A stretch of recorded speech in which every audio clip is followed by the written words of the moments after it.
I got a double. The rocket double.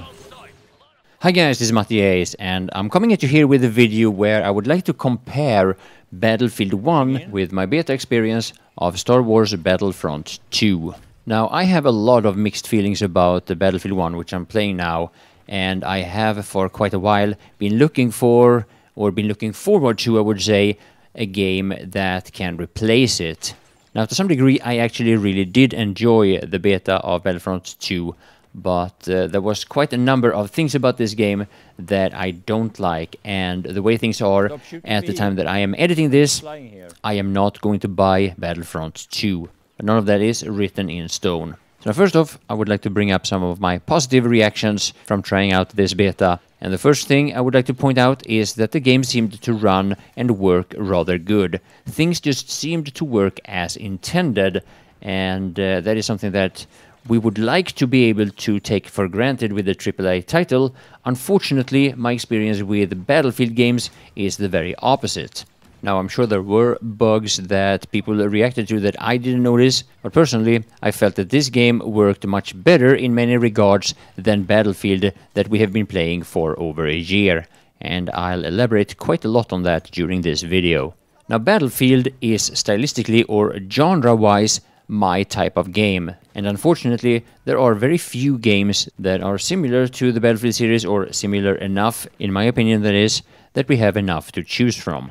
Now, as an idea, Battlefield 1 or any Battlefield game is basically perfect for my taste.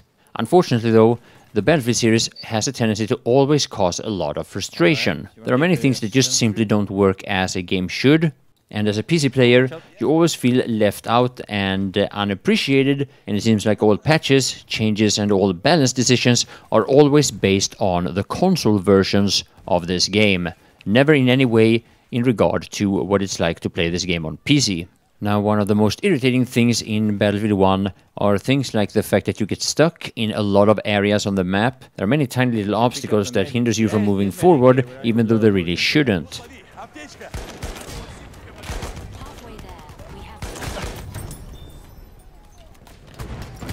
Look at how many people there are up there. Now, another issue that I would like to bring up, and this is more of my personal experience and my personal opinion than an actual flaw, but there are many issues, the way I see it, with the map design in Battlefield 1. And normally, again, the way I see it is that, for the most part, the maps are actually good, but there are those parts of the maps that really shouldn't be there or that should be designed differently. And this is something that, with the two maps that we tried out in the beta of Star Wars Battlefront 2, this was not the same kind of a problem. One of the problems that I'm bringing up is spots, especially high ground areas, where people can just stay away from battle and either snipe or camp with a vehicle, such as what I'm trying to demonstrate here with the artillery truck. Unfortunately, I think DICE have a tendency to design maps that encourages this type of playstyle. Luckily for all the Battlefront 2 fans, there will be, as far as I can tell at least, or based on the two beta maps, there's going to be a lot less of that in that game. Now, there are a few things that are also worth mentioning, and that is that you will experience Battlefield 1 very differently depending on what platform you play on, or depending on whether or not you play it on PC or one of the two console versions. Now, how much this is going to influence your gaming experience in Star Wars Battlefront 2, I have no idea. But there's no denying that all the patches and all the balance changes that has been made to Battlefield 1, that is, has been made for console. At the same time, we get the same changes on PC, even though many times that makes no sense at all. Oh, this is so f***ing stupid. I have to try it, though.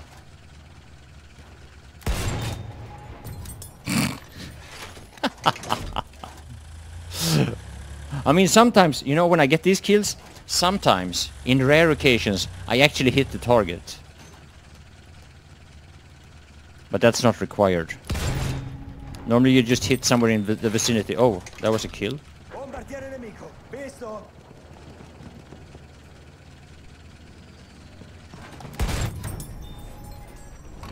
Now, the Battlefield series has also always been plagued by splash damage. And normally, it's not all that much about vehicles, even though that plays a big part as well. But for the most part, it's about rocket and grenade spam. In Battlefront 2, however, I got the impression that they were able to balance this a lot better.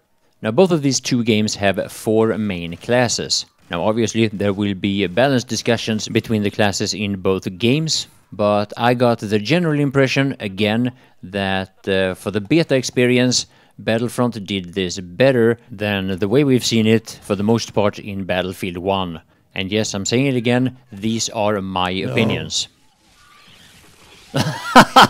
Oh, kill assist. Alright.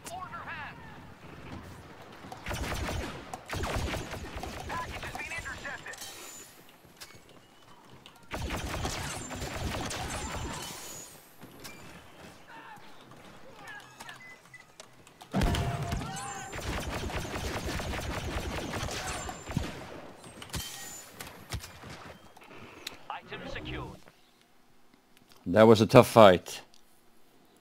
Now, overall, as I'm sure you can hear by now, I think that, generally speaking, Battlefront seems to be a better game than Battlefield 1, but that is mostly based on the balance and how it's supposed to function. For me, however, the problem is that there are many things about the game Battlefront that works really well and the way it should. It's just that I don't like it from a stylistic point of view, or maybe I should say from a genre point of view. Here's one example. Third-person view and how important it is. Now, I don't want to make a big statement about whether or not this is good or bad. It is entirely up to each and every one of us whether or not we like this mechanic or not. But it does give you a major advantage playing in third-person view over people that would want to play this game in first-person view, which you also can do.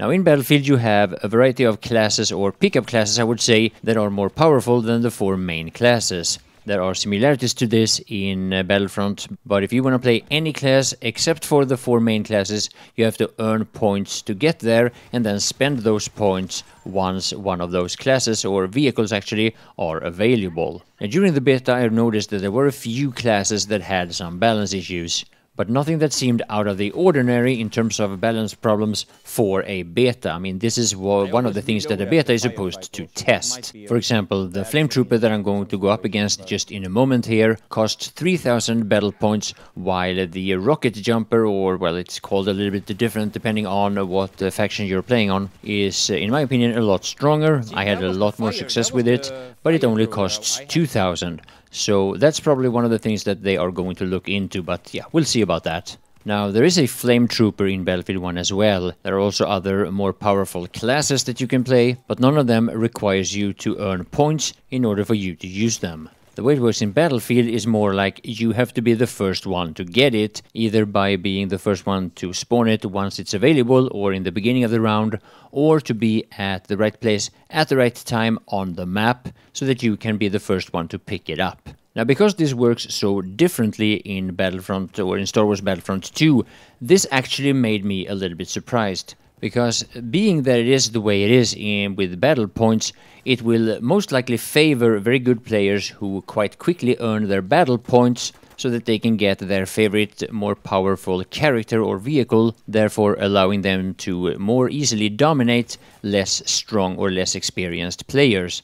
And from my experience, the way DICE makes games, they're very much against this philosophy or this way of balancing games. Now, personally, I think I'm leaning towards liking the Battlefront way of making the game a little bit more when it comes to these more powerful characters. And that is simply because I think you should be rewarded for playing good. But again, DICE have, as far as I know, never shown any intention in favoring more experienced or more skilled players over the more average players. To be fair though, in Battlefront 2 it was rather easy, I think, for almost all players to get whatever power-up you actually wanted. Except for the most powerful ones, I would say. Now, whatever you think about this, I just want to point out that it's different, and that if you're used to the system that you have in Battlefield 1 and you're looking forward to playing Battlefront 2, then you should be aware of this, at least. And once you start playing the game, maybe you'll realize that it's not such a big deal after all. Now, personally, I did not have much success using the Flame Trooper or Flamethrower in Battlefront 2. Nowhere near as much as I've had using the same character in Battlefield 1. This despite the fact that the Flame Trooper is probably my least favorite elite soldier, or one of the least favorite elite soldiers in Battlefield 1. So another thing that I did like a lot about Star Wars Battlefront 2 rather than Battlefield 1 is the lack of animations in Battlefront. Personally, I find animations in general to add a very negative experience to Battlefield 1. Mainly it has to do with prone and jump animations, but also things like bayonet charge. Now to me, personally, it would be bad enough even if these animations worked. But the fact is, many times they don't, and the result is game-breaking, at least in that very situation. Not being able to jump over a wall where you should have, only to see your character go prone instead. Problems with the bipods of the rocket gun, for example. And again, like I said, even when they do work, they really don't add anything positive to the game, and I would prefer to see them being removed in the next upcoming Battlefield game. Now, I do understand that a video like this comes across as if the author, me, is trying to influence your opinion about this game to the opinion that I have myself. That is not the case. What I want to do is to point out the differences and the similarities between these two games so that you can have an easier time deciding whether or not you want to stay with Battlefield 1 and focus on that, or switch to Battlefront 2, or maybe play both games. Me? At this point in time, as I'm editing this video, I really can't decide, but it's leaning towards not buying this game. Now, the main reason why I am not going to buy this game as it is right now is actually not based so much on any of the details that I brought up earlier, but more so about my distrust to EA and DICE as game developers.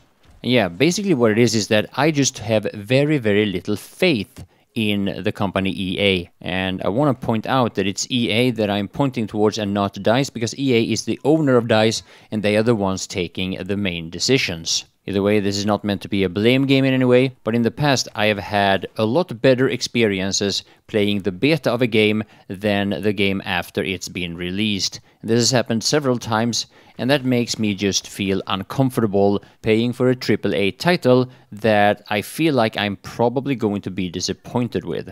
Also, one of the things that I did mention earlier, which is that as I'm playing on PC, I feel like we are just not priority for DICE and EA, and I feel like we are being kind of left out when it comes to important decisions regarding balance and, well, everything that has a big impact on our overall in-game experience. So now, whatever you feel about Star Wars Battlefront 2 or Battlefield 1, I really hope this video helped you to take a decision to what game you're going to focus on during the fall of 2017. My name is MattiAce, and I want to thank you all for watching.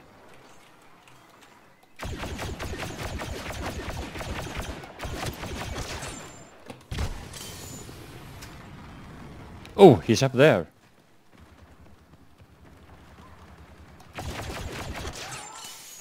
Troop down. The package is in the open.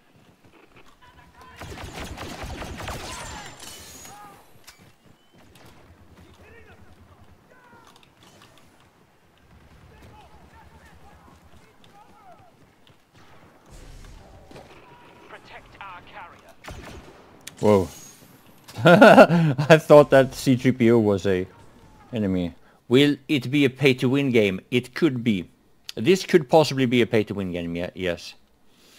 And the reason why I'm saying that is because upgrades and new weapons can have a massive impact on your success.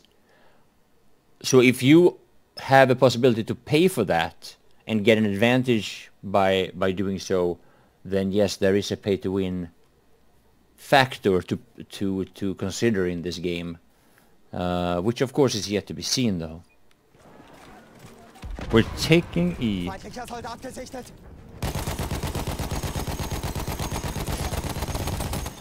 Can you believe this gun?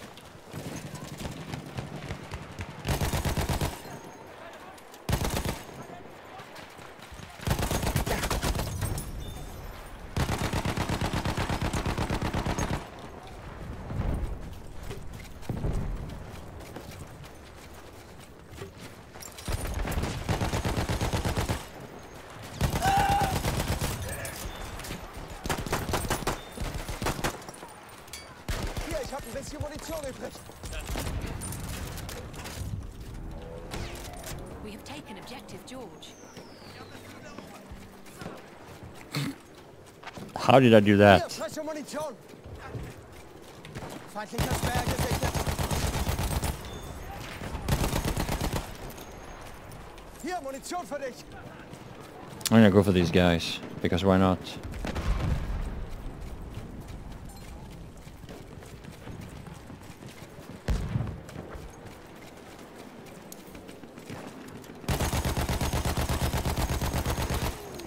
It's got some kick though.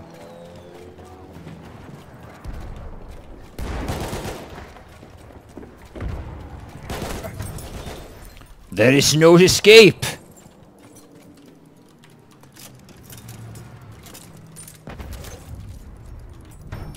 We have lost objective George.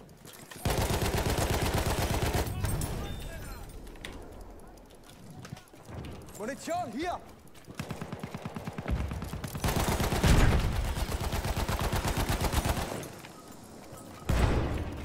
They will destroy the house now.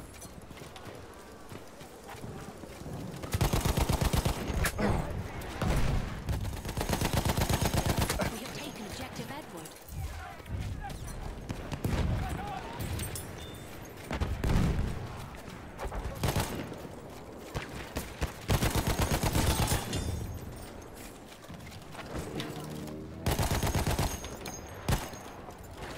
An enemy airship is en route. Assault support.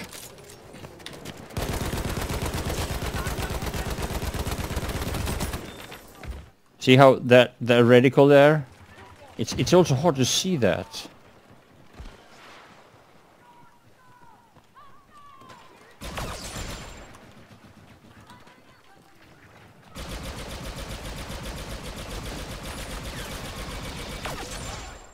My like half of those bullets gets through, but half of them get stuck on the wall.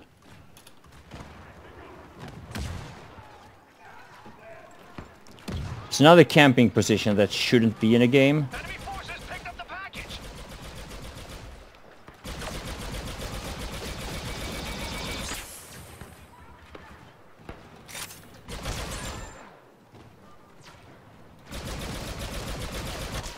Carrier down. The package is on the ground.